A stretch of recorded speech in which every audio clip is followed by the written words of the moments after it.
So we've all seen that trip. You know the one, right? The one where you wake up early so you can jump on that tour bus at 7 a.m. along with 30 other people and rush through 10 tourist destinations in 2 days.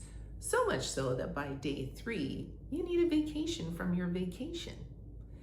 You haven't talked to a single local, you haven't stopped to take a breath, you've seen everything, but you really don't feel anything.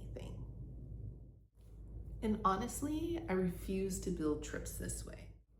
So today, I'm going to take you behind the scenes of my trip blueprint. This is the exact framework that I use to build my small group travel, the ones that ditch the tourist checklists and focus instead on a true whycation. If you read my blog this week, you know we've been talking about passion first travel. So now let's talk about how we take that idea and transform it into a real live journey. So rule number 1 of the blueprint is that every trip needs a strong anchor. So instead of picking one country and trying to sprint across 5 different cities, we're instead going to pick one central theme that unlocks the culture of that destination.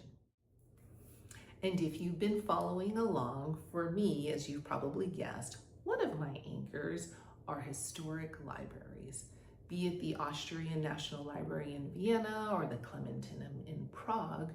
To me, a library isn't just a historic old building. It's a city's living room. It tells you what the culture actually values. So when you start with a deep passion as your anchor, the rest of the itinerary really just builds itself.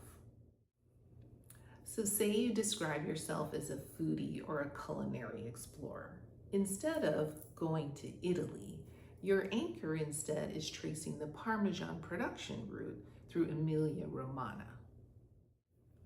So if you love the art and design of gardens, instead of going to France, your anchor instead could be looking at the Impressionist gardens in Giverny. And for me, you know, my anchor are historic libraries and rare archives. So in designing my literary field trips, when we visit Prague, the anchor isn't just seeing the city. The anchor is staying in the Augustine Hotel, a 13th century monastery where monks still live next door. Imagine how it would feel walking through a private passageway straight into the historic Strahov Library. This is light years from just standard tourism. So once you have your anchor, step 2 is mapping that micro neighborhood. Because here's the secret. Those really cool passion-led spots almost never sit in a giant tourist trap.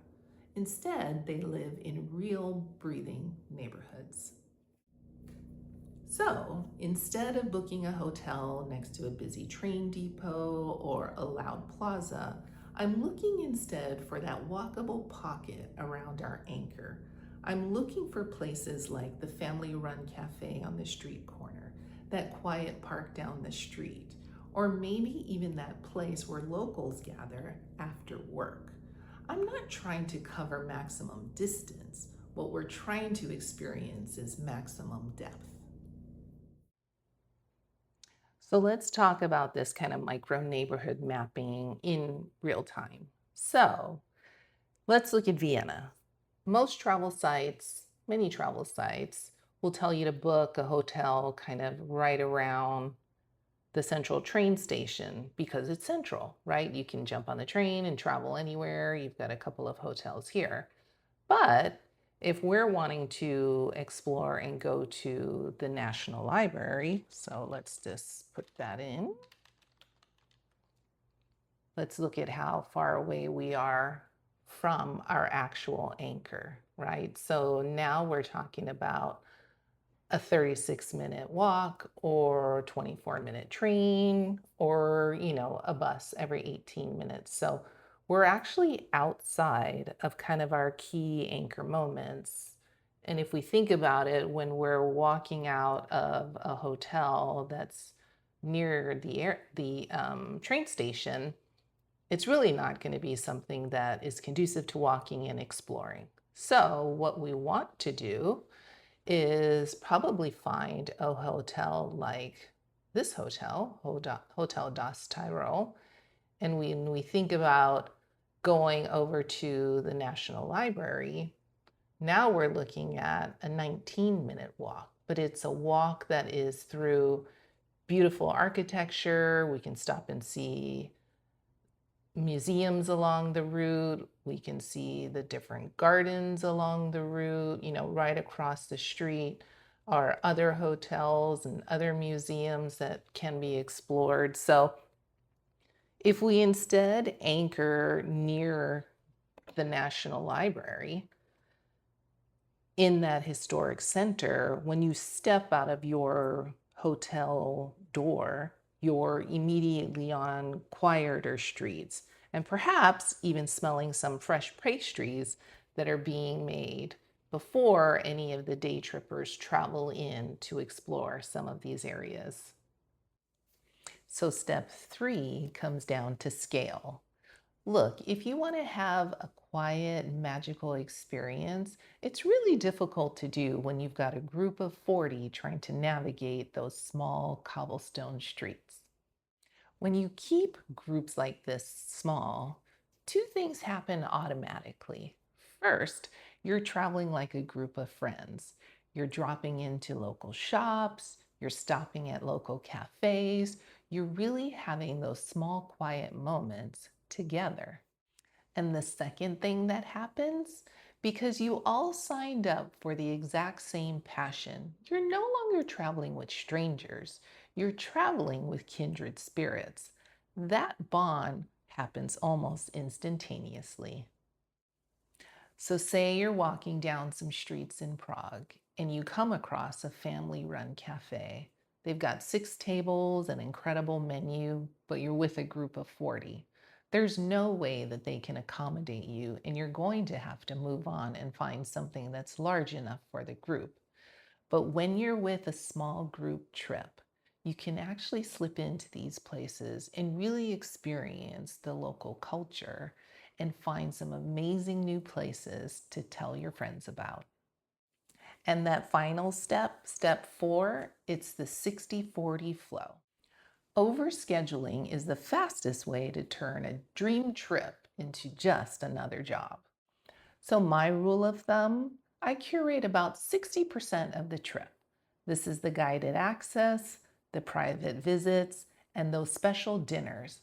This is all the together time. It's those shared memories and experiences that the group makes together.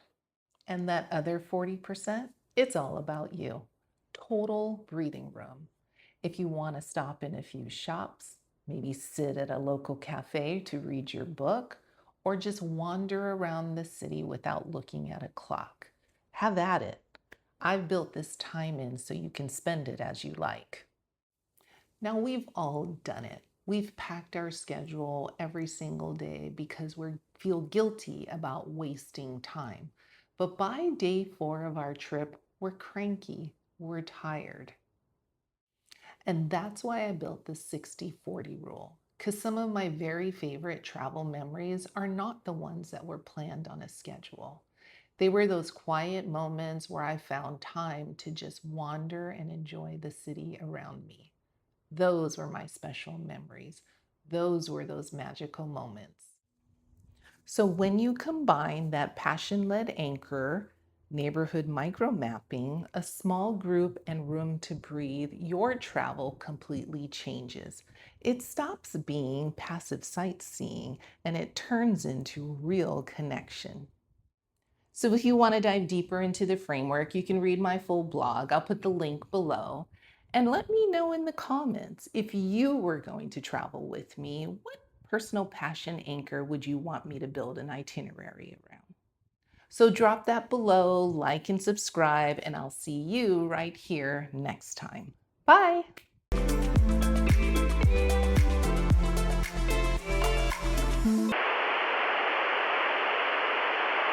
Why am I looking there? I need to be looking there. No, I said that twice.